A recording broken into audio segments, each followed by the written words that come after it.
afternoon. Good morning. Hi. Um,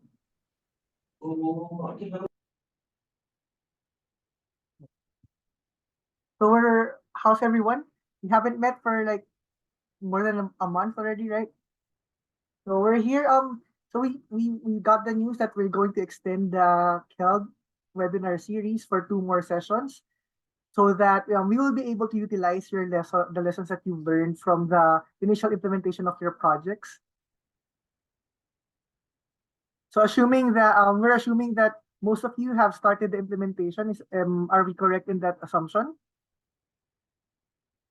Jeff and Rachel, they've been implementing, right?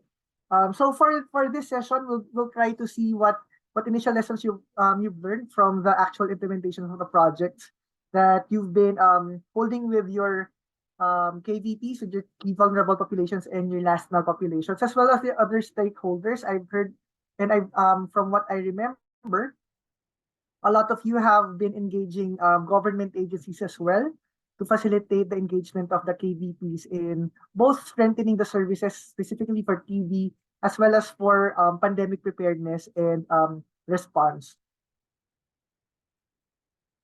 So for this session,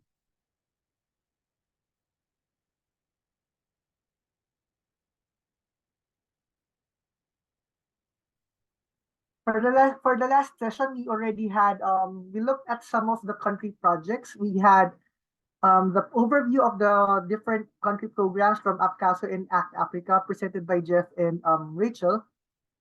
And then we had 2 presentations from 2 countries, one from Philippines by Achieve, and then from Kenya, Stop TB Partnership. We had a short discussion on what we think needs to be done based on your projects, based on your initial findings.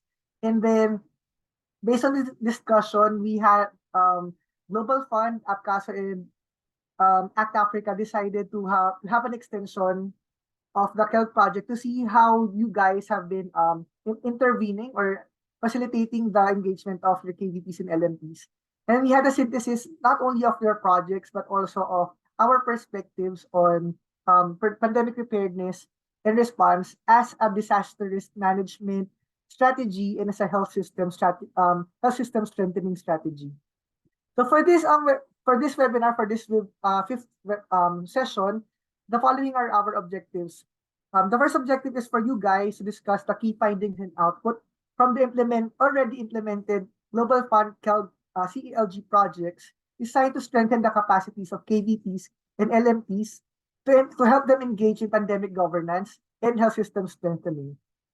And the second one is, as part of the CELG project, we want us, the group, to identify and discuss important aspects of efforts to strengthen community engagement capacity, particularly of KVPs and LMPs, in pandemic governance and health system strengthening. So part of the CELG project will be a development of a manuscript, including guidelines on how to best engage KVPs based on your experiences. So we will be discussing on how your organizations will contribute to that manuscript later after the groups have presented. Do you have questions? If not, then we can proceed with the projects, with the country-specific project and the results of the initial implementation.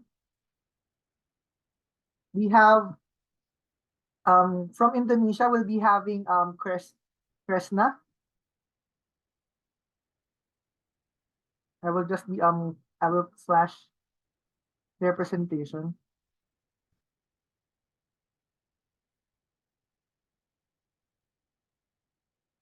Kresna, are you here?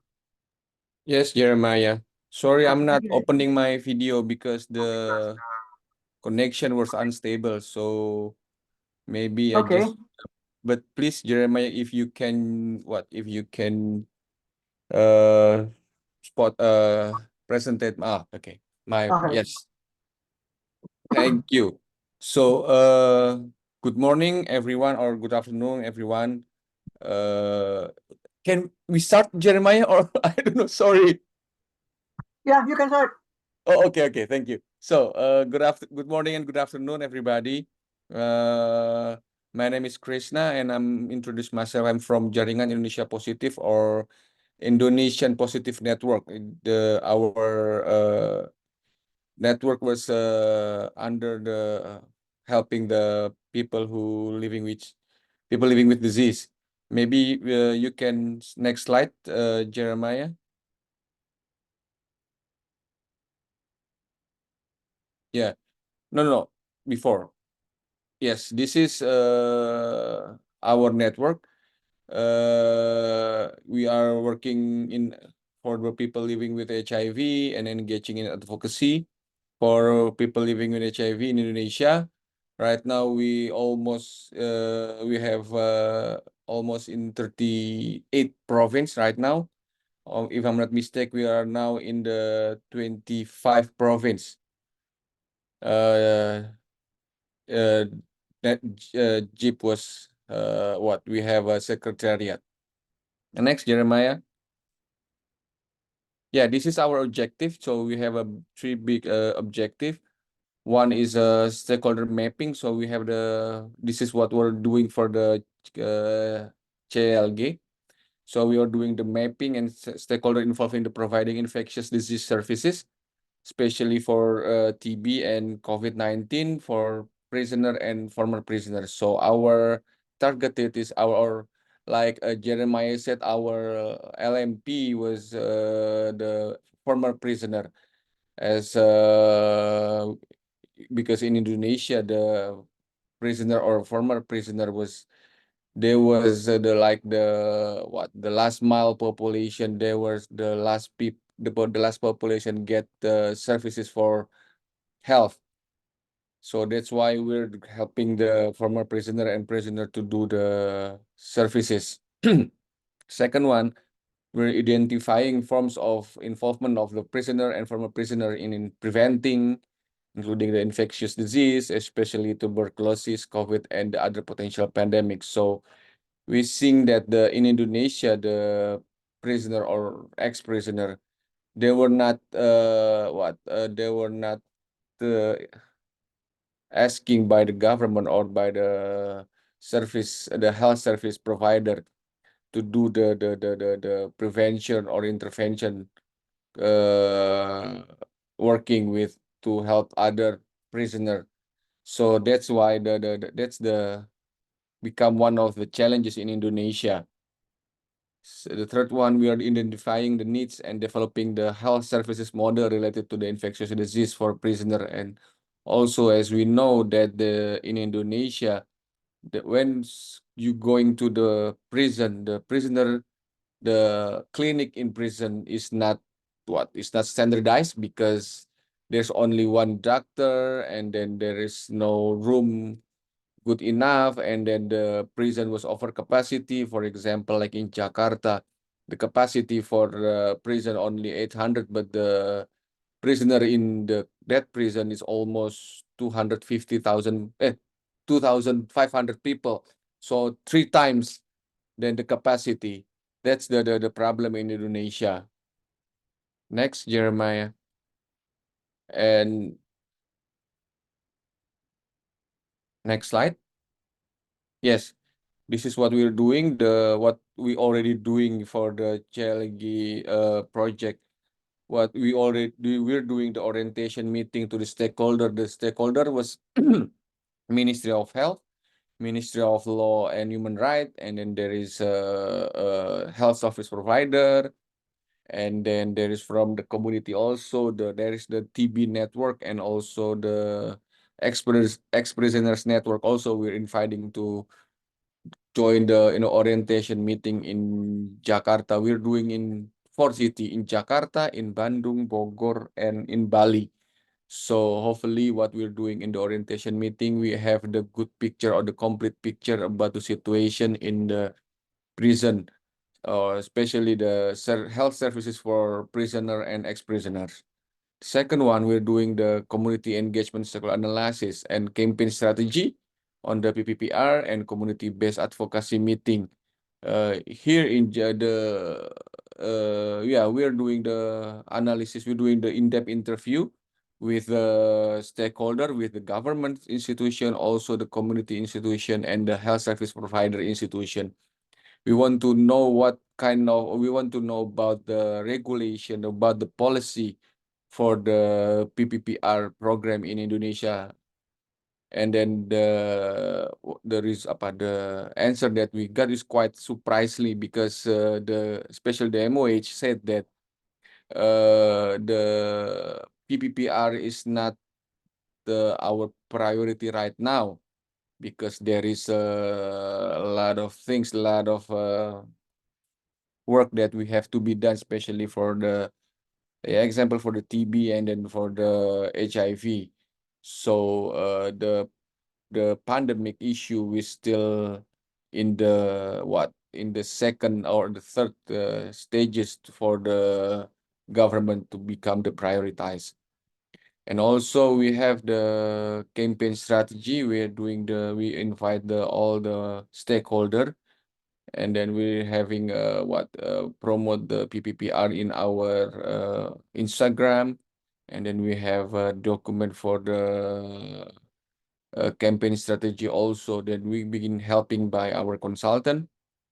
And last year we have the national advocacy meeting in Jakarta. So we invite the participant from Jakarta, Bogor, Bandung, and Bali, and we discuss what we're going to do with the PPPR program in Indonesia, and what kind of what information or what kind of capacity building that you need. Or on that meeting, we also asking the participant to make a action plan. So we have a 4 cities action plan, and one of the biggest action most of the action plan that been made by the 4 cities, that the capacity building for the community, especially about the TB and the pandemic, because the prisoner and ex-prisoner, they have very little information about the TB and the PPPR. So they want to know more about the TB, so they can help the prisoner or other ex-prisoner that they know. And the third one, we have the capacity building and monitoring action plan from the community. So that this is what we're doing right now. We're doing the monitoring for the action plan that been done and that been made by the community. And until now, that there is some challenges that to implement the action plan. The main challenges is about the funding support from the government to do the meeting, or like doing the capacity building, or doing the outreach, so the community can outreach the other prisoner or other ex-prisoner. That's the main one of the biggest challenge that been facing by the community in 4 cities. Next.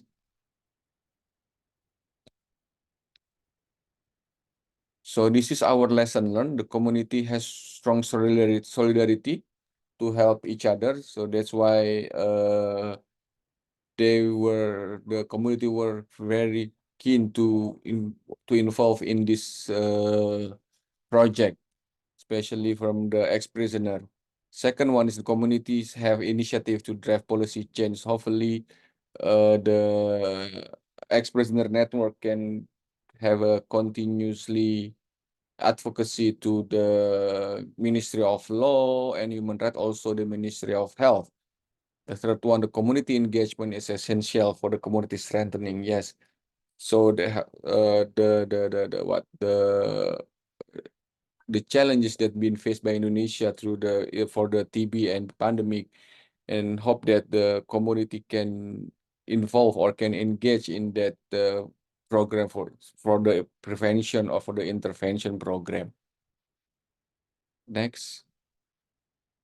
Yeah, the government is commitment to tackling the TB, HIV, COVID is important in mobilizing the communities. Yes, but this sadly that there is no like a policy for like HIV and TB. There is a policy from the MOH to do the pandemic, to do the prevention and intervention program. You know, we hopefully we also hope that the government also concerned about the PPPR. There is a policy for the PPPR, same like the HIV or TB. So a lot of community, a lot of stakeholder will join to do the PPPR program. And then the task force makes the response more centralized and targeted. And we hope that there is a district task force.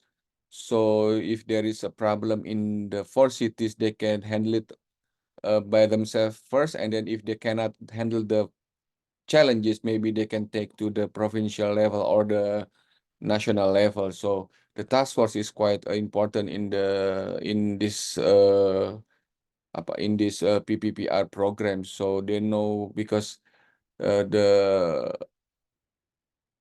ex-prisoner and the local stakeholder know about their problem rather than the national level. And then the last one is, in time of urgency, everything can be done together. Yes. So there is, for example, like in Bandung, there is the provincial office of Ministry of Law, and then the staff from the prison, and then the community is working together to give the information or socialization about the TB in the prison. So there is a ex-prisoner, and then the community health worker, and the community doing the session in the prison for the prisoner, giving information about tuberculosis and pandemic. And then I think there is a last presentation is about recommendation. Yeah, this is our recommendation. So the health promotion, training, and stigma reduction are vital to engage ex-prisoner in public health.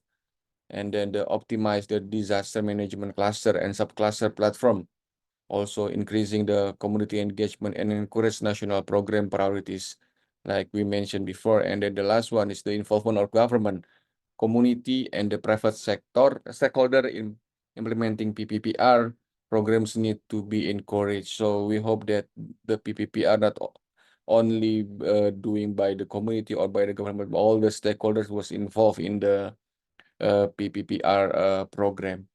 I think that's just my presentation, Jeremiah.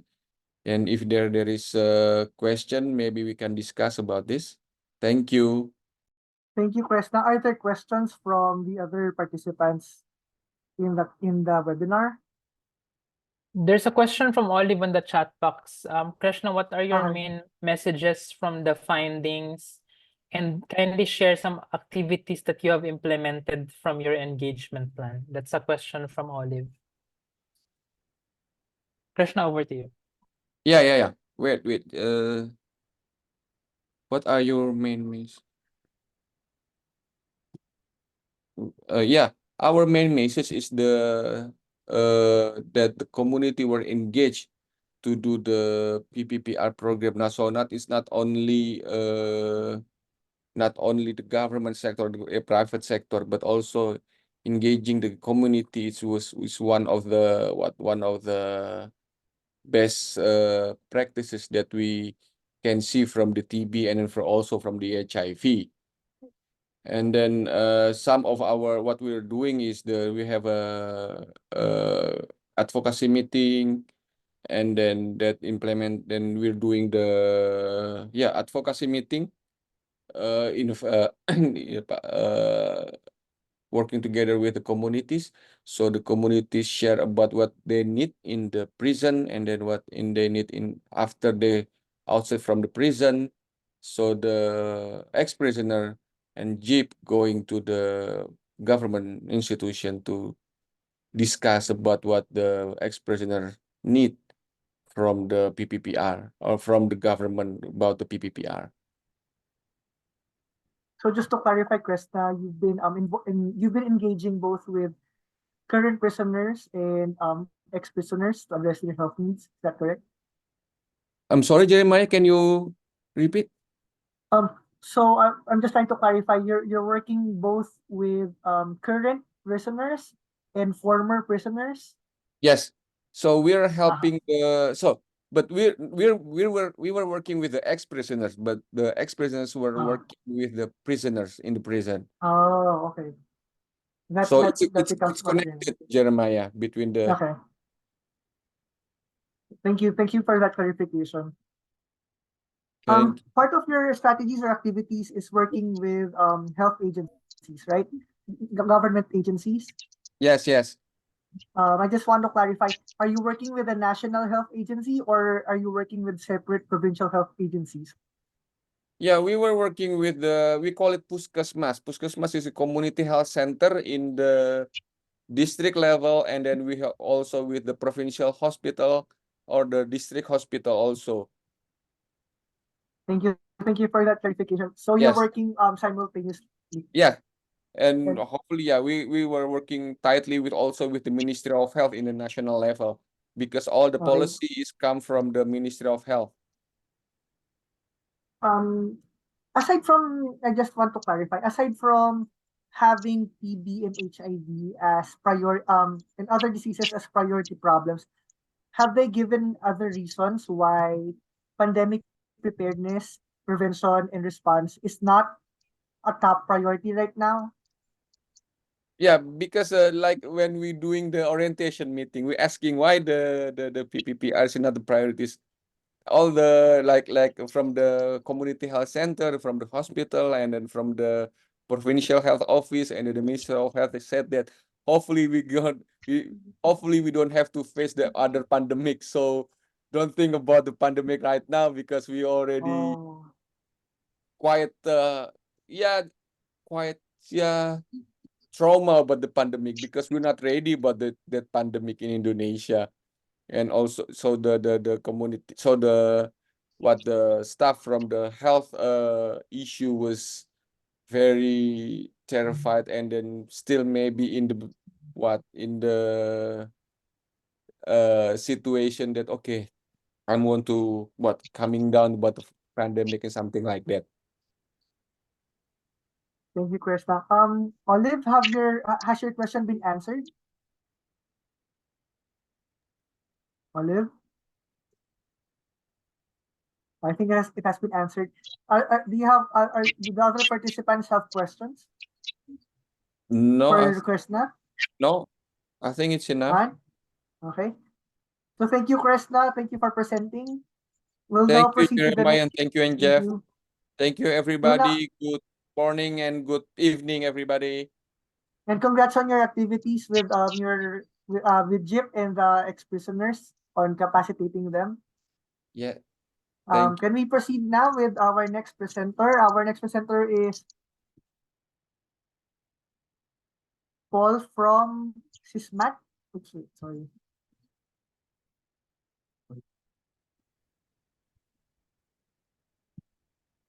Paul from Sierra Leone for SISMAT. I'll just be Yeah.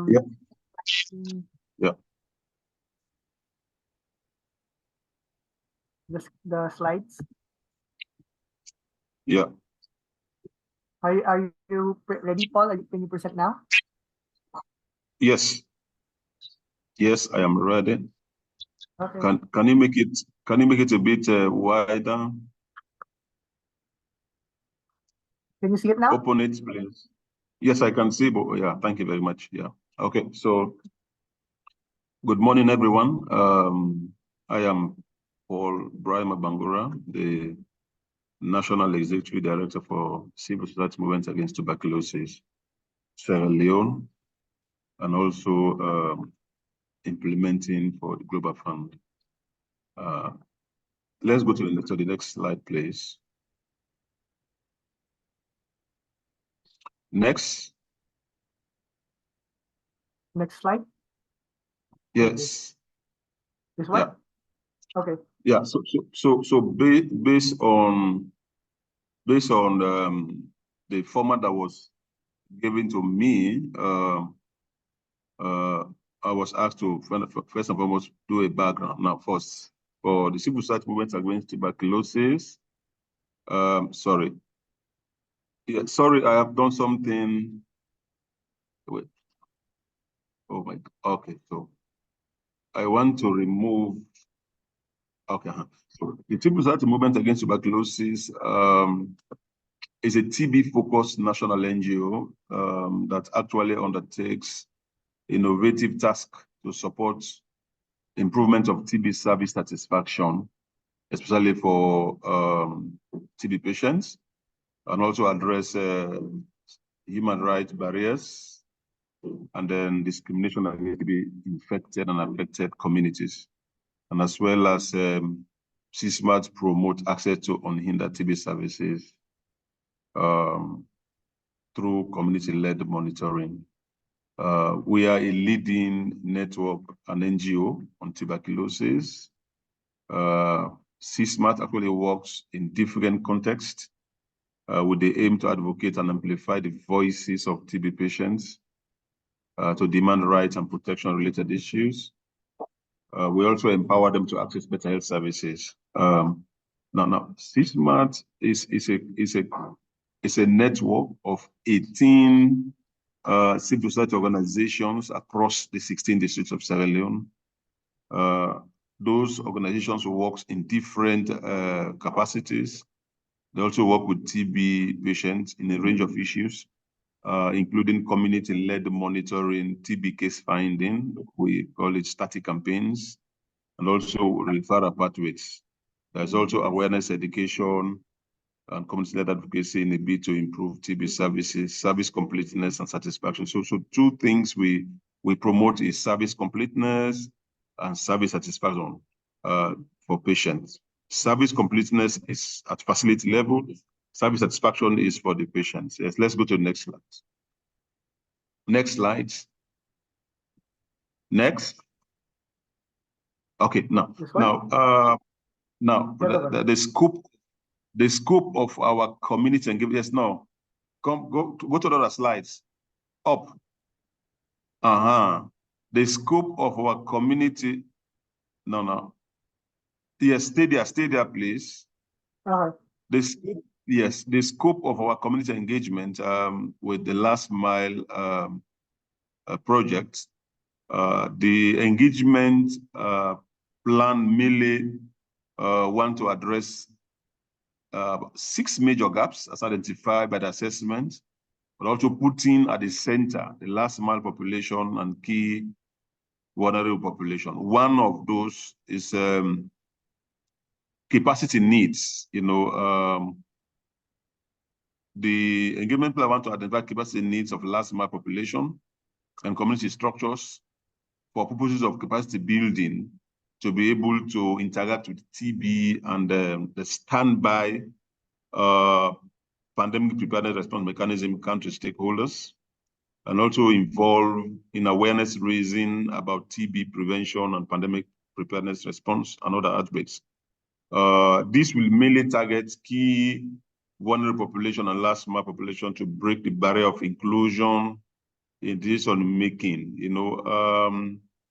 One of the major gap that assessment was able to detect was capacity issues with last mile population to be able to actually interact with key stakeholders. And that's why inclusiveness of grassroots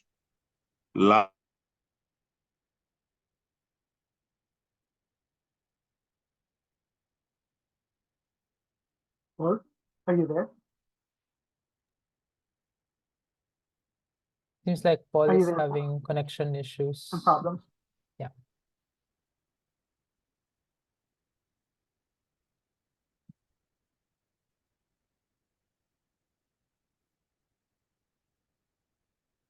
Hello, Paul. Hello, Paul, are you there?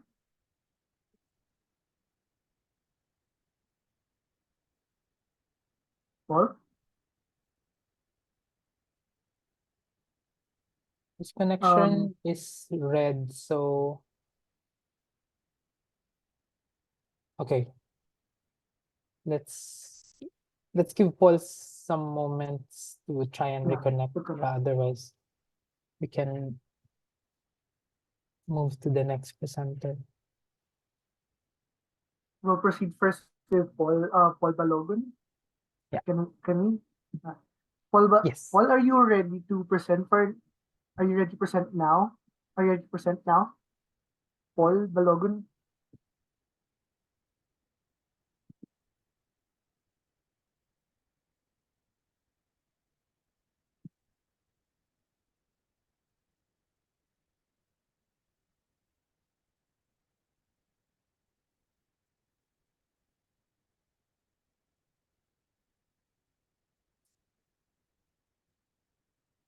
May we ask the audience who's going to present the Nigeria presentation? From Jana Health Foundation. Mm. So Paul Balog. I think Paul's here. Yes. Are you Paul's ready? here. Can you Okay. present for now, Paul? While we're waiting for Sierra Leone presentation, for the Sierra Leone presentation again. Can you present for now? Yes, it's Paul? fine. Okay. It's fine. I'll be flashing the screen now. Okay.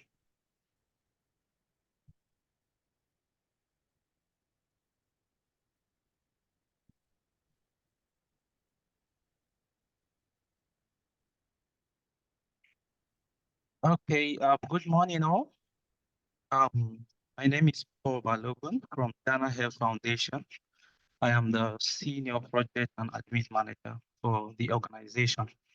It may also interest us to know that part of the key thematic areas for Ghana implementation of this year in its strategic plan is focusing on improving the skills, knowledge, and capacity of KVPs so that they can be able to take charge. And because of this, our slogan for this year is empowering KVPs for a stronger tomorrow. And that these activities that we have been engaging is one of the key activities that also is in line with our own strategy for this year, which we actually give more attention to it. Thank you very much. Can you move to the next slide?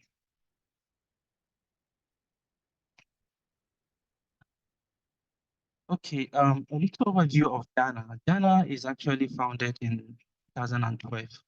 And during the coming up of Ghana, the main headquarters of Ghana is in Yola, Adamawa State, Nigeria. So Adamawa State is one of the center states for nomads. And Ghana an interest to have an on-main office there so that they can be able to reach out to the community easily, because nomad is one of the key target area for Ghana.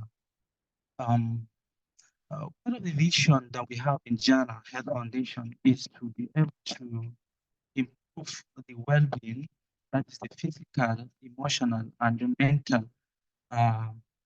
capacity, as well as the medical need for mothers and their children. And aside from that, we actually work towards reducing TB prevalence in diverse way.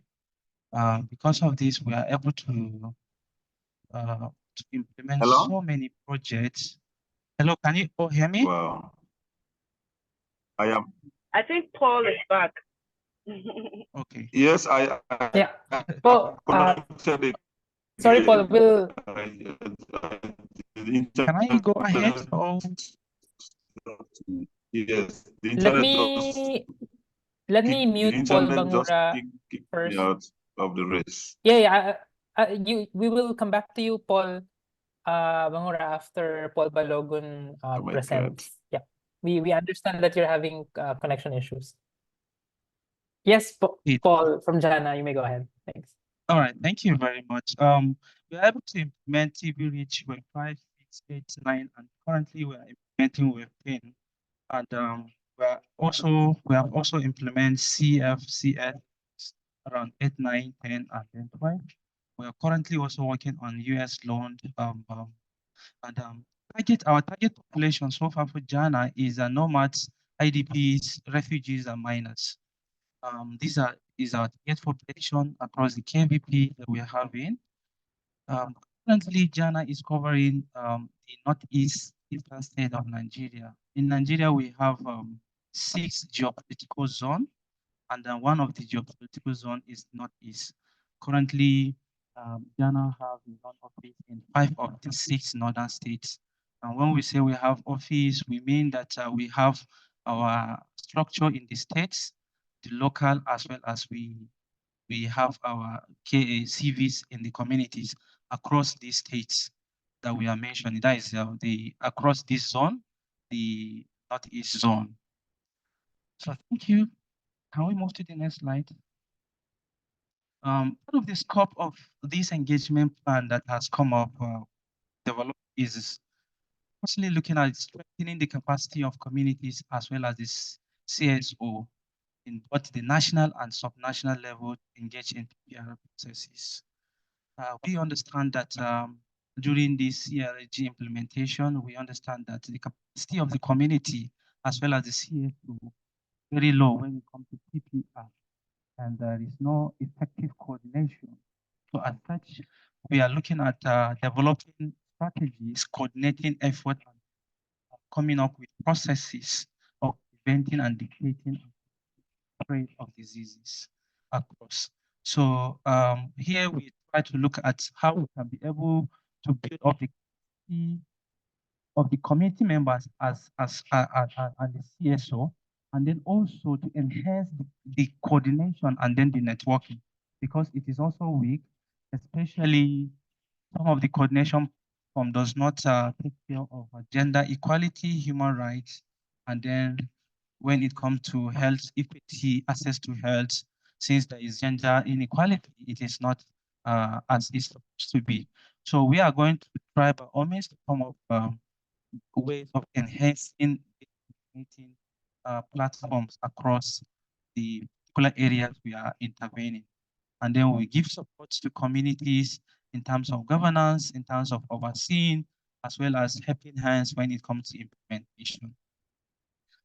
Typically on the next slide, what we are going to do is to look at how we come up with ways of regular orienting the KVP we are working on, working together with, so that they can be effectively presented when it comes to meetings, when it comes to implementation, when it comes to a situation whereby their voice will be heard. And during our studies, we understand that that is the CLG. We understand that their capacity is very low in terms of using the electronic device for connecting, of meeting with stakeholders online. They don't have capacity to do that. We are looking at building their capacity towards using virtual way of connections and having access to platform with others. And after we do that, we are looking also at creating a webinar series to train them in order to their capacity as well as the capacity of the CSO in PPR. So we actually understand that some of the key KVPs, that is, in fact, the community leaders do not have, do not know how to use those devices. And since they do not know how to use these devices, their attention to use of data is very low. As such, we'll be able to support them with the use of data so that they can be able to access those platforms and the trainings online, which we are going to organize. Currently, we are working with the state programs and directors of health in order to come up with a series of activities and the training that we are going to the AVPs as well as CSOs on, that their capacity will be strengthened. And we try also to linkage to the linkage between the KVPs and then the CSOs as well as some of those key stakeholders that are representing them, because there is no linkages, especially when it comes to giving out a fit. For example, when a program is being implemented, there is no kind of a mechanism or a feedback where the community can be able to hear, voice out their feedback. And the community also do not know how and where to get in touch with others. So we are going to facilitate those linkages to be like an eye opener KVPs as well as CSOs, that everything will work fine. On the next slide, we look at some of those challenges that we encounter during the implementation of this particular CELG. So some of those challenges that we actually experience is that, one, when it comes to capacity building, we try to build the capacity of the KVP leaders who are representing the KVP but there was the logistics issue, typically for this particular activity, was very low, and we are able to do something. For example, in Yobe State, we find out that in a particular facility in Yobe State, is one of the key area that we need for CLG. So when it comes to access to health facility, the facility in charge, the facility staffs are not committed to their work, while the committee members are also not giving attention to the facility, because whenever you go to the facility, sometimes you only find one person, some of them are not coming. So what we try to do there is to encourage, we work together with the to encourage the participation of all the health workers in the facility, and also to encourage the committee members to get in touch with facility, so that any kind of issue when it occurs, they can be able to have easy access to services within the facility. And during after this assessment, we understand that if a woman is actually having issue such as health issue, she is not allowed to go to the facility to get medication by herself.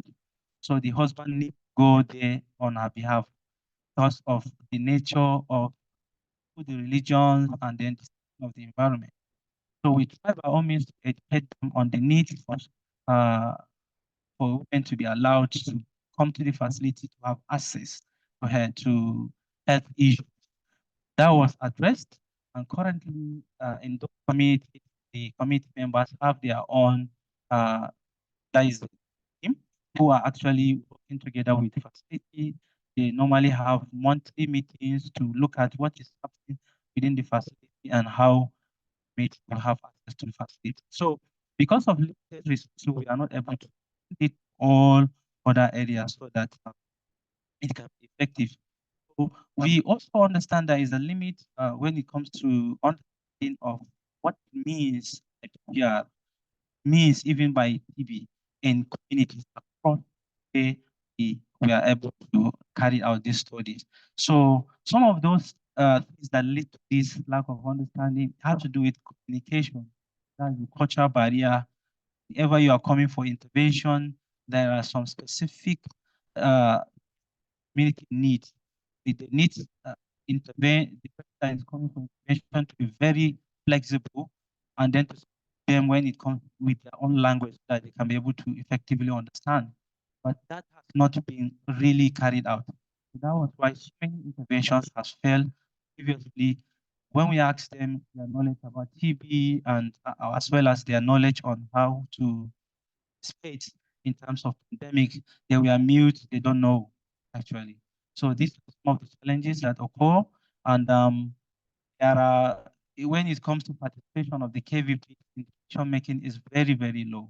We talk about the language barriers, and then also we talk about the feedback when it comes to the CSOs implementing partners with the particular community so that the community will give feedback.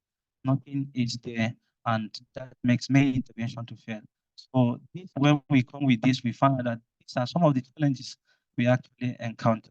So next is the insight we understand from those challenges. Can move to the next slide. So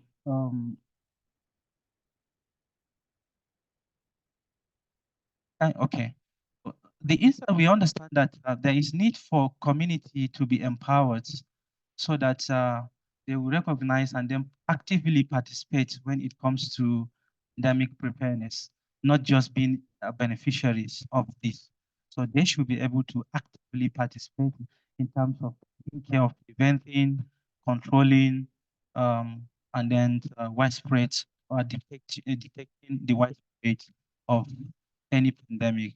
So this is the key insight, and then we look at part of this is the community do not have ownership. That is why their responsibilities is very low. So we understand that when it comes to ownership, the community needs to have this as this, and this is what they are doing, not because the program has come, but actually come to implement them. connectivity need to be well addressed whenever an intervention is coming to community. Their languages need to be well understood and how to incorporate what you are discussing with them in terms of how they will be able to understand it with their own language. And they also need to be included in your implementations, as well as in terms of collaboration. They need also to be included when it comes to implementation and planning meetings as well. So these are some of the key insights to understand through the implementation of the CELG. Can we move to the next slide? So some of the outcomes that transpire during the implementation of the CELG is we have an increased awareness of an engagement. So initially, some of those communities that we went through, you hardly see someone that will talk to you based on the data we have, hardly see someone that will talk to you effectively on issue that has to do with TB within the community. So we are able to enhance their knowledge.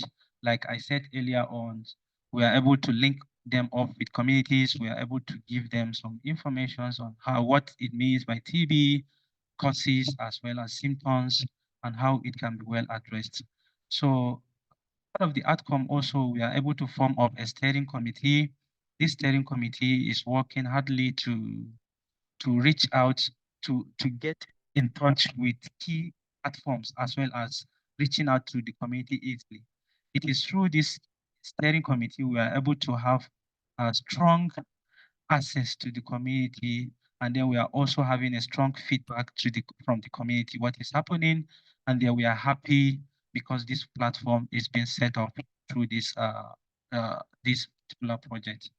And during our assessment, we understand that when it comes to TB, some of those community members understand that it is a means of diabolic. It is not a disease that just comes because of transmission from one another. They attach it to spiritual conception, and then they look at it as, some look at it as a curse. That is what I mean by curse, as a spiritual curse, when someone make an offense to some of those spiritualities. So we try to correct those myths and then misconception, as well as how to treat it. Some people were focusing on the traditional method of treating TB, which has not been effective, while others also look at TB as just a normal cough, which has extended for a long time. So we try to correct those myths, and lastly, we encounter so many challenges, such as mobility of the IDPs, the genders, and the human rights barriers in access to health due to the environment, cultural sensitivity attached to these, and the nomads. The nomads, we have three categories of nomads. We have those who are living in town. We have those who are living outside town, but they are not traveling. They are not transit. We have those who are transit from one state to another, from one country to another. So that there is an insecurity attached to this, as well as language barrier. They hardly understand what we are saying. They hardly, and reaching out to them, there is a lot of insecurity attached to that due to hard to reach areas. So these are some of the outcomes. And next is, next on our slide is next step. Okay, sorry, lesson learned. Lesson learned, we understand that it is good for any implementer to be flexible when it comes to implementation, and then adapt to the nature of the KVP's community. Some interventions, we are not flexible. They just come based on how they were structured from the top. That is either from the national or global view. So that does not give clearly access to the community, and the intervention fails. So being flexible at our own end, we are able to gather data, especially looking at the assessment tool was designed in English, but some communities do understand Hausa, which is one of the local language, while others understand Fulfulde, which is also part of the local language for the nomads. So we are able to integrate those kind of language, and then we interact with them. even approaching them was an issue. There must be a protocol you need to follow to approach them. So all those we are adhere, and then looking at the steering committee that we have formed, we have some of their key leaders in there. So the key leaders, we are also part of the, when we go to the assessment, we are the ones guiding the movement and informing the community member to participate. So being flexible actually helps us a lot in order to assess this, access informations, and then get in touch with the KVPs. Also, part of the lesson we understand is that when it comes to COVID-19, a lot of people were quarantined. So they hardly report issues that has to do with TB. So during that time, the reporting issue was very low because they were afraid of being quarantined at the same time. When you look at COVID-19, you have to be quarantined, you have to sit for one place. So being that the case, it creates a lot of stigma. So that was why community, we are now not being able to participate in order to report issues that have to do with TB and other pandemic. So we are able to look at this and then address this. And this is part of the lesson we understand, we learn. And there's limited understanding when it comes to awareness of TB. So despite several interventions, but still the awareness is very low. So we understand this as part of the lesson we learned, and we try to make improvement towards that. And then when it comes to communication, like I mentioned, communication need to be channeled effectively, looking at their cultural settings as well. And then during this assessment, we try to integrate technology into consideration, especially in the management of the data. We use ODKs, we use some platforms to store our data, retrieve our data very easily. So using these such kind of integrated technologies help us to store our data very effectively without the fear of loss afterward. We have the hard copies at hand as well. So collaborative service delivery in addressing multiple health concerns. So we also, like I mentioned earlier on, in that meeting in Yobe State, we have to collaborate with the state as well as the community, as well as the facility, to see that different services are being assessed in the facility and is free, safe for all gender. So next on our slide is the recommendation. The next step. So next step here, we are going to try to educate the KVPs on PR using their cultural approaches, which will help so that it will sink into their mind and they become used to it and take it as part of ownership. And then we build their capacity, the capacity of the KVP representatives, as well as some of those CSOs on critical areas so that they can effectively understand. And we support gender-sensitive involvement in decision-making. When it comes to decision-making, the representative from the communities will try to look at the gender sensitivity so that it should be there. Every voice should be heard. And the feedback mechanism, we try to establish a feedback mechanism where the CS or any partner that is coming out for intervention, and then the community will know how to effectively send their feedback, and which will be adopted by the community, as well as showing to the CSOs. This will become key effective. We hope this will become key effective. And then also strengthen capacity of organizations working with KVPs through partnership and mentoring. Thank you very much. Next slide. All right, thank you so much. Over from my end. Oh, Jerry, you're on mute. Thank you, Paul, for the presentation. Do the other participants have questions for Paul? For Paul Balogun? Paul Brima, we'll have your presentation after the short discussion. After the short discussion, do you have questions? Or do you want to clarify anything from Paul Balogun's presentation?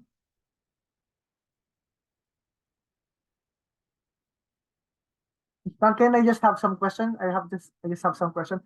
Hi Paul, it seems like you focused on basically introducing or strengthening the knowledge of the KVP of the nomads regarding tuberculosis.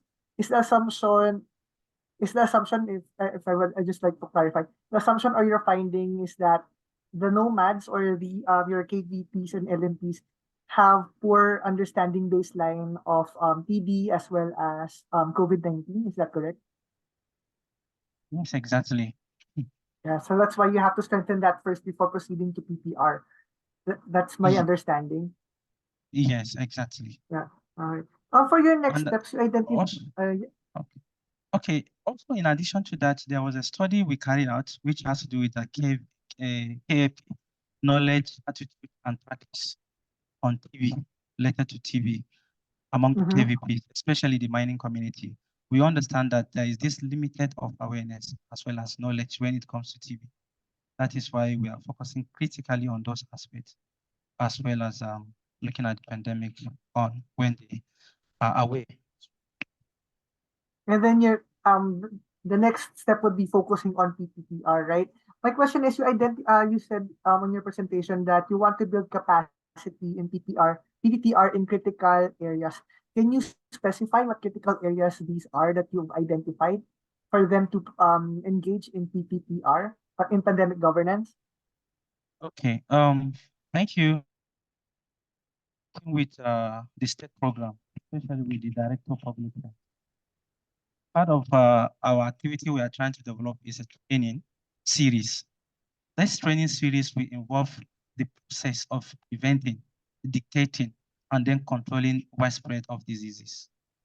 So, and as well as developing a strategy for this activity and then coordinating efforts.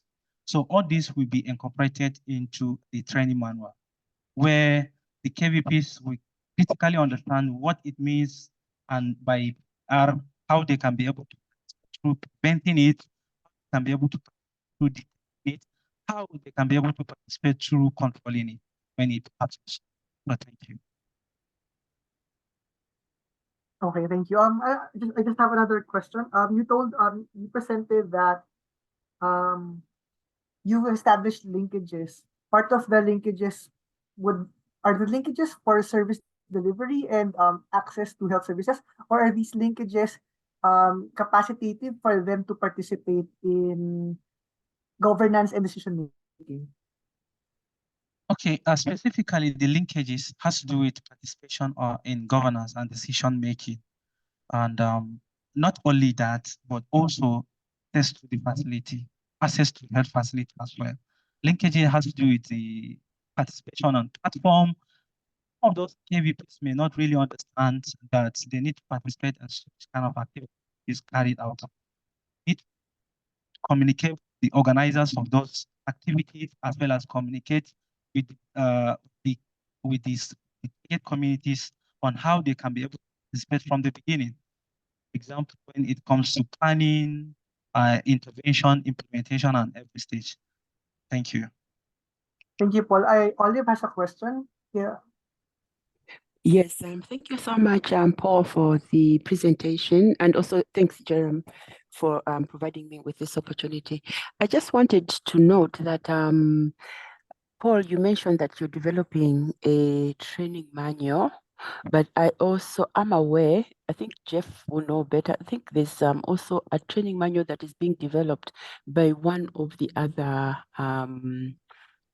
country partners. So I wanted to know, is there a way that maybe we could share these manuals that we are developing, or if they are in the engagement plan, especially as we move towards COPA, community engagement, there are plans that we will be developing PPR training toolkit, but which is a bit different from the engagement of key vulnerable populations in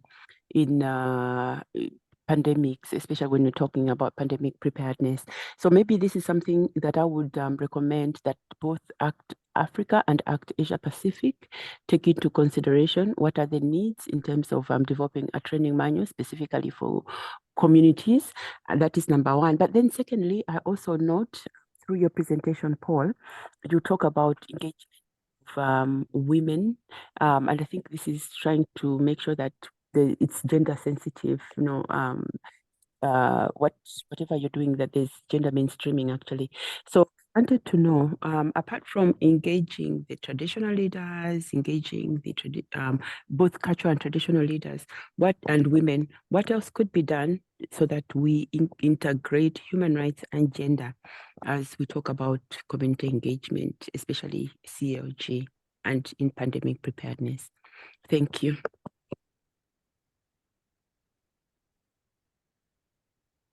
All right, thank you very much, Olive. Thank you. First of all, I think looking at the training manual you talk about, it will be a great thing if we can have access to that, or a way of us communicating and then making it to become comprehensive and in line with what is in existence, with the one if the act is available. So looking at engaging the women, like I said, trying to not only engaging them, okay, the platform, also making their husbands to either their parents or husbands who are taking care of them to effectively know that it is part of their right also be involved in this kind of decision making. Their decision, when it comes to gender decisions differs, that decisions will be clearly understood and clearly adhered to. I think if I get the question clearly, thank you. Jerry, can I just come in just to react to Paul's comment? Thanks, Paul. Yes, yes. Yeah, so thank you, Paul. One thing that I just noted and wanted to say is for the training manual, I think it's a plan that we are going to include within the COPA CE. So starting from around May, that will be available. So it can only be shared once it's developed, and I think you'll be part of the process of development. Thanks. Thank you very much. Thank you, Olive. Thank you, Paul. Can we now proceed to Paul Brima again? Sorry, Paul Brima for the disruption earlier. I'll just flash your presentation again. Yeah. Sorry, the internet is very, disturbing. It's okay. It's not your fault. We have blackout You in, were here blackout already. out. Okay, so I was talking about the scope of engagement. Thank you very much. Now, one we want to look at strengthening capacity of last mile and key vulnerable population to be able to involve in community engagements on awareness, education, meetings about TB and pandemic response, including other related outbreaks. The other aspect also is to support the last mile population and key VP to be able to secure resources to support initiatives aimed at last mile population, ensuring that these are used effectively and reach those most in need. There is a huge problem that has to do with funding support for last mile population. Then also advocacy for inclusion of community structures, that is last mile population, in sectorial district and regional meetings of NGOs and non-government bodies, on health interventions and respond to pandemics. So this is these are some of the scope of our community engagement. Let's go to the next slide. Next slide. Okay. Now I think it jumped. Okay, let me continue. Now challenges. Let me talk on the challenges now. Challenges, experience, and related insights, and in implementing the initial program. The implementation was mostly focused on two last mile population and key vulnerable population, that is disabilities with all forms, There's also slum community-based organizations. You know, after the assessment, 2 of those last month populations showed that they are more than the others. So we only have very minute other last month population, but disability issues and slum dwellers, they are in large numbers. We have a lot of organizations, structured organizations, some are not structured. So during the regional meetings, this last mile population were invited to be part of the regional conversation, but due to the nature of where they were coming from, had to reach communities, this street. So it's very difficult to reach out to them to be part of the meeting due to very bad road networks, even the internet connectivity, phone calls as well.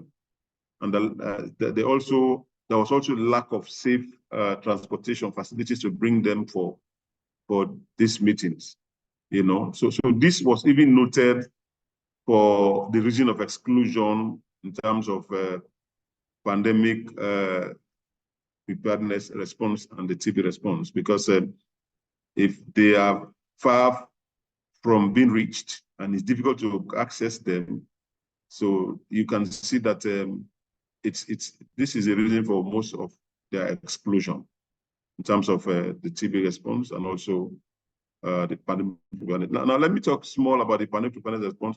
Now it's here. It's not new. I think they have the social mobilization pillar, and also working with IPC. They have been set to respond to any eventuality related to pandemic response. So there's a structure that is for that, for us here. Let's go to the next slide.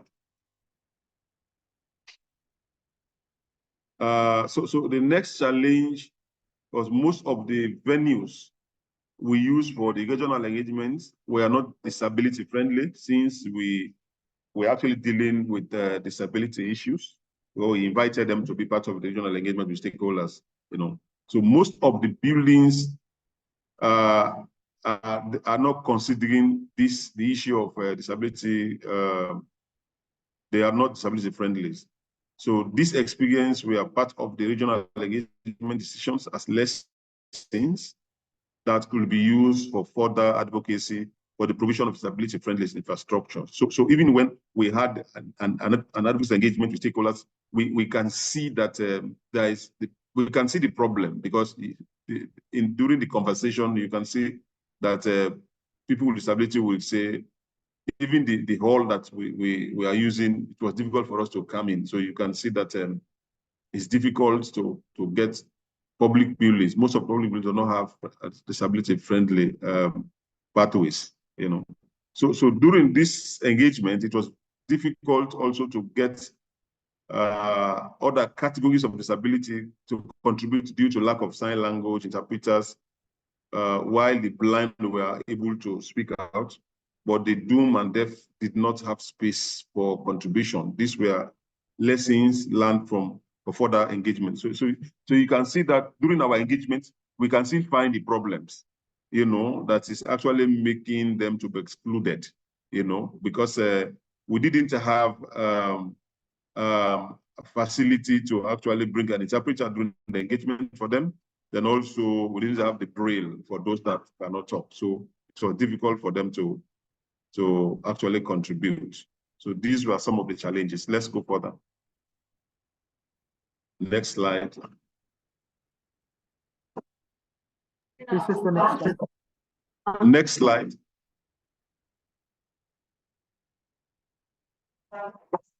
Yes. Next slide, please. Okay, now, yes. So it's very, now the other aspect also, it was very challenging to get real stakeholders in an advocacy meeting due to some tight schedules. You know, they sometimes need very clear explanation over and again. Sorry, there's a bit of a noise in the hall. Okay, sorry. Now, okay, so it was very difficult to get real stakeholders in an advocacy meeting due to so many tight schedules. You know, they sometimes need very clear explanation over and again to leave their schedule to attend civil society meetings. Here we face challenges with that, even though they will come, but this involves several follow-ups meetings, and as a result, it brings delay in terms of it affects our timelines, because getting them to attend meetings, you have to come on a follow-up severally before you can get them. So it was actually a challenge.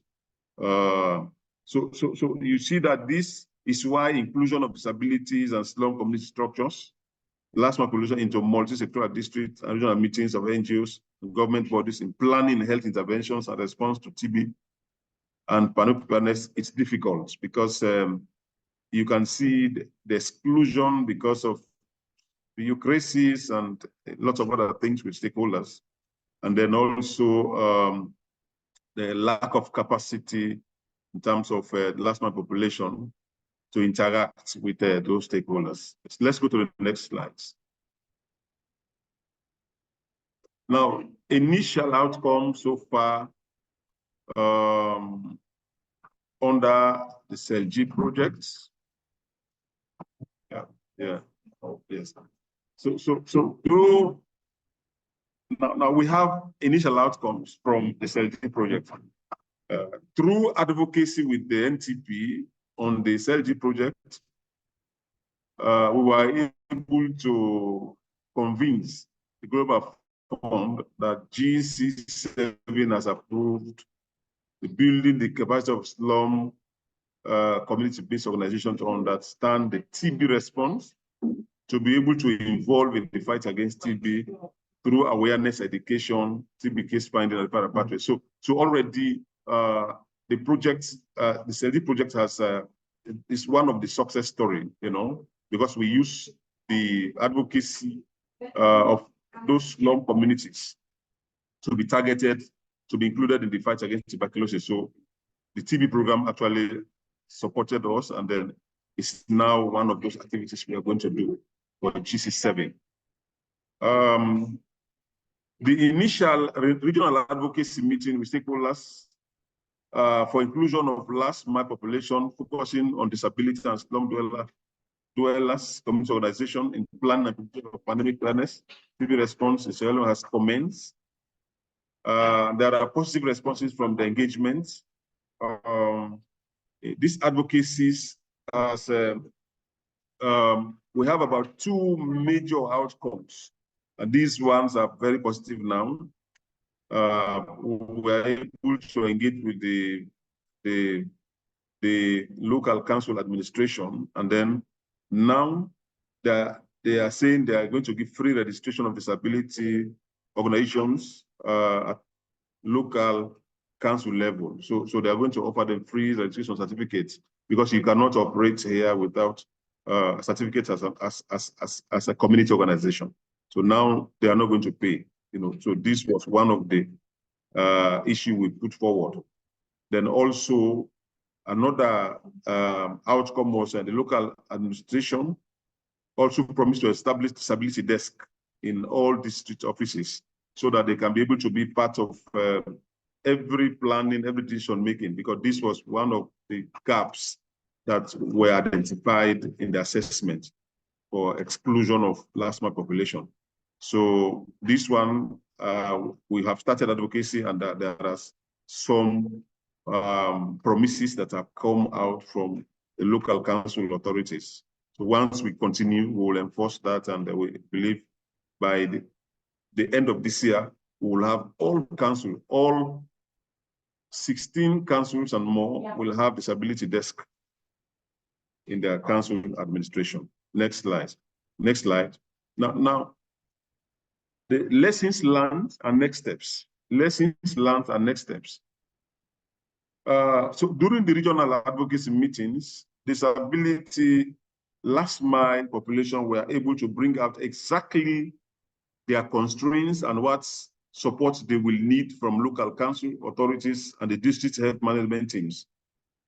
While able persons were not familiar with these very important needs. Example, they spoke about health messages to be translated in brailles and sign language interpreter to be employed to ensure inclusiveness for access to health information.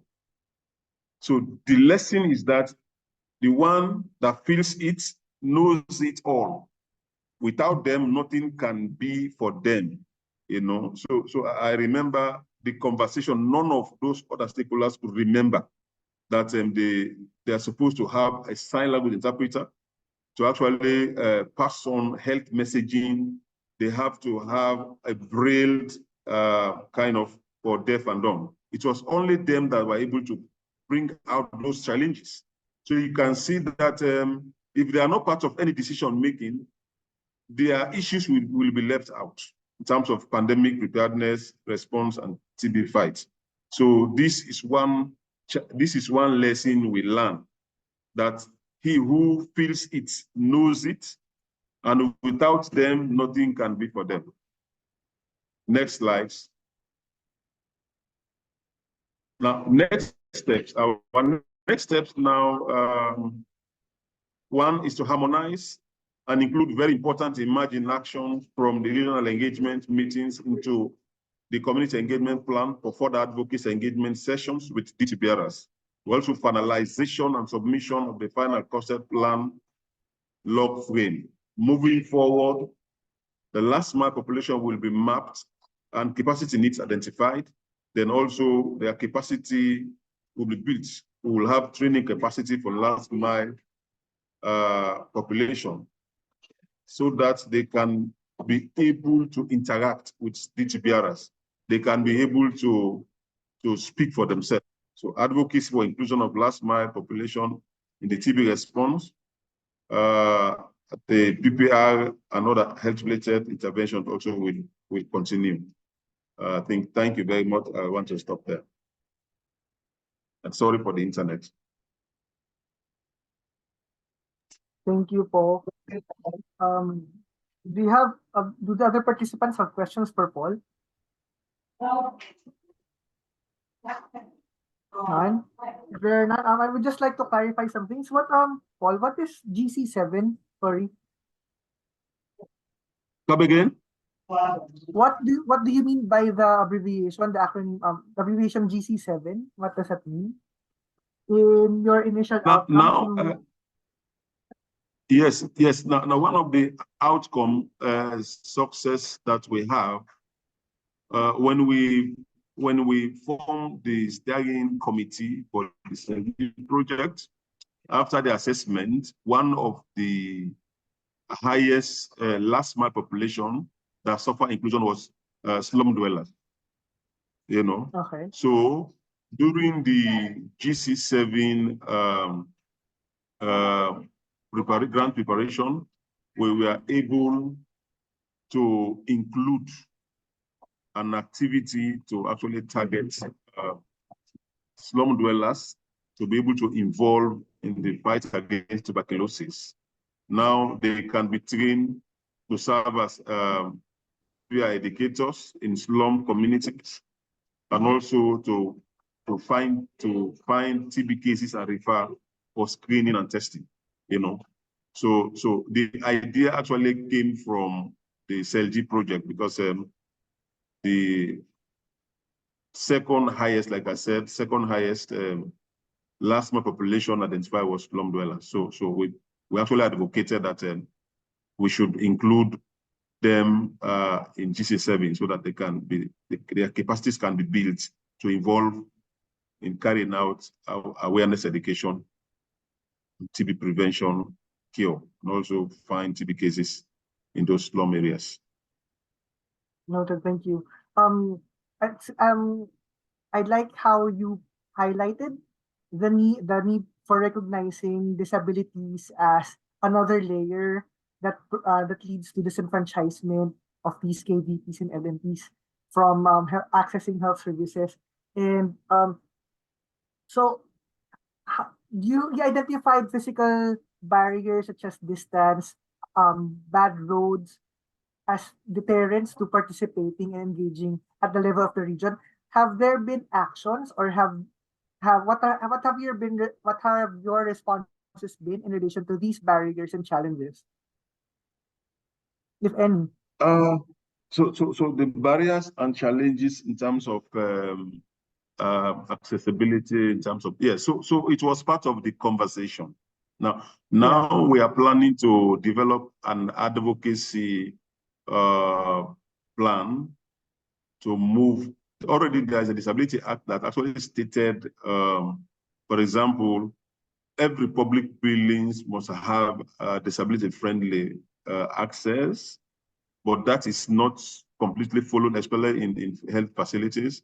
So now we are planning to mount up an advocacy to make sure that public buildings, even private buildings where workshops are conducted, disability access is considered, you know, but also those that are staying very far, they don't have the facility to board transports.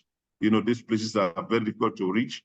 So we are going to engage with MOH. They have what they call community health workers that could be used to reach out to those last mile disability groups in those hard to reach areas to ensure access to health information, access to health services as well. For example, if we have somebody that is sick, then the treatment can be taken to the doorstep of that individual because he or she cannot easily come where the facilities are located. So we will engage. We are engaging with the district health management team through the CELG hub to make sure that those facilities are brought closer to disabled individuals that are in need of it as well. You know.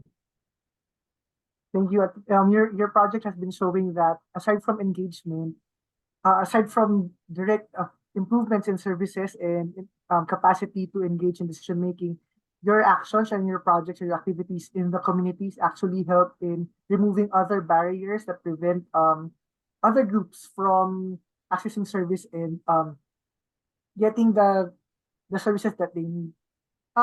So there have been key themes that are coming out from your presentations, from this presentation and the others.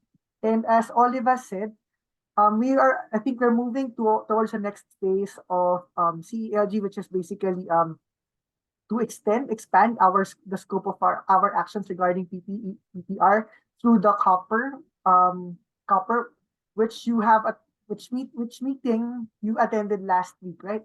Part of the preparation for copper phase 2, is that copper phase 2, Jeff?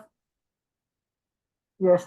So part of it will be a preparation of a manuscript that identifies or discusses how we can best engage with last mile populations and key vulnerable populations. And we would like to make sure that you are part of the development of that manuscript, since you were the ones who were actually engaging with them through the CELG projects. So far, Jeff and I Rachel and Olive and I have identified 4 key themes that will be part of the manuscript. Let me just look for it. Is it this one? Nope, it's not this one. And we would like you to share your learnings based on the themes that were identified. I'll just look for it. Sorry.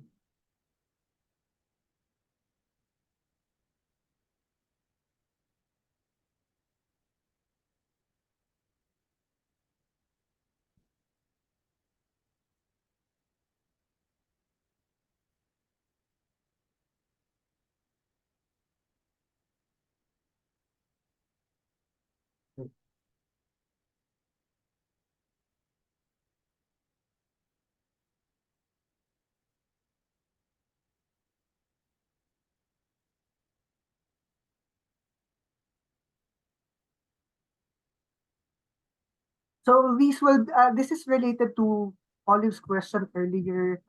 If there will be a training for CSOs and organizations of KDPs and LMPs, what will be the training need? So this will be part of the guidelines that we will be developing. Key parts or key components would be one, the first part would be the key expected outcomes and indicators for LMP and KVP engagement based on your experiences and the objectives of CELG and copper. And then the majority or the meat of the manuscript would be on the key action area engagement capacity strengthening. Based on your discussions from the previous webinars, we've identified 4 major areas and themes for developing the capacities. The first is identifying, selecting, and assessing engagement capacity and the related needs of our LMPs and KVPs. The second would be developing organizational capacity for your organizations to facilitate KVP and LMP engagement in pandemic governance and health system strengthening. The third key theme or processes would be KVP or LMP organizing and capacity building for engagement in health systems strengthening, including pandemic governance. And the last would be facilitating KVP engagement with government institutions and other institutions that may help them participate. My question would be, I would like to ask you how you want to contribute. You may choose a specific portion or topic that you want to contribute, and you may I would ask you to present in these parts for our next webinar 2 weeks from now. We will send an email with all these details. And this is particularly for the 8 country partners where CELG is being implemented. So we'll send these details so that you can identify one of the 4 themes that you will have to present in our lesson 6. Our lesson 6 will be more of a focus group discussion to feed into these guidelines, community guidelines that we are that Jerry and I and Rachel are developing. So we'll send you more details about this. But basically, these 4 are some of the common themes that we've identified so far from the presentations since last lesson's webinar. So you don't have to really create something new on this. You can identify already which aspect of your implementation would be within any of these categories. Yeah. Do you have other questions? We will send the letters and the information about these key action areas and what is expected from you guys by Monday next week, so that you can answer it and you can respond to it within a week, so that we can discuss during the webinar on the 28th. Do you have questions? On the 26th. 26, sorry, 26. Yeah. Do you have questions?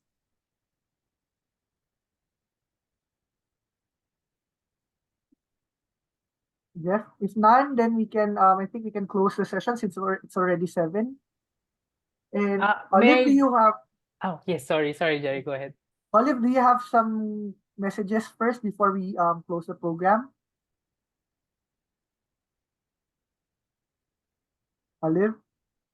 Okay, if none, then I guess, Jeff, do you have any more reminders? Is Rachel here? Or Rachel, do you have reminders to our participants?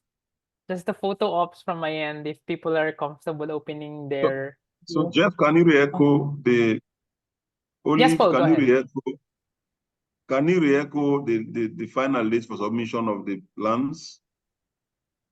The 20th? It's the 20th of March, yes. Okay, so that's correct. Yeah. That's next week. Okay, thank you.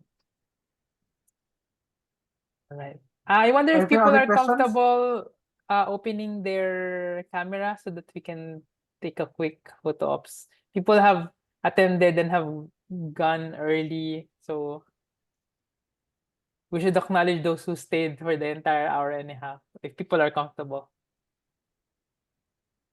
So if you can turn on your cameras very quickly. I guess that's it. All right, 1, 2, 3. One more. 1, 2, 3. All right. Thank you so much, everybody. We'll send all the materials and the recording as well in our next Rachel, how are you? newsletter. Oh, Rachel's gone. Thank you so much, everyone. Thank you, everyone. Bye for now. See you in our next webinar on 26. Thank you very much. Bye-bye. Bye. Bye. Bye. Ma'am, Thank stay you. ka muna. Stay ako. Huh? Hindi. Ay, Ma'am Flor, do you have a Yes. program already for this weekend? Mag-uusap pa po kami ni Ma'am Shai. Okay, Masyado sige, po kami sige. toxic, hindi nakikita. Okay. Hindi po kami masyadong nakakapag-usap pa ng tungkol po dun sa sa finality ng mga activities. Pero most likely po, baka yun na rin po yun. Pasend na lang sa email so that I can see. I'll get there marang mga 1 AM na yata on Sunday. So sabi ko kay Shine na baka malate ako ng dating. Okay. Pero I'll try to be there on time. 9 AM ang start, no? Opo. Oo, 9 AM. Sa B Okay. Hotel po tayo. Yes, yes. Okay. Sige, see you soon. Thank you po. Message ko na lang din po si Doc May, waiting na lang ako sa kanya. Sige. Para dun sa CCM. Yes, oo. Tapos hindi ko alam kung may pupunta kasi weekend, pero yung foreman, too late na, no, to send an invitation sa CCM Secretariat. Okay, that's fine. Sige, Ma'am Flor, happy weekend Thank you muna. po. See you on Sunday. Yes po. See you. Bye-bye. Yeah. Okay. Ay, hindi ko na stop yung recording.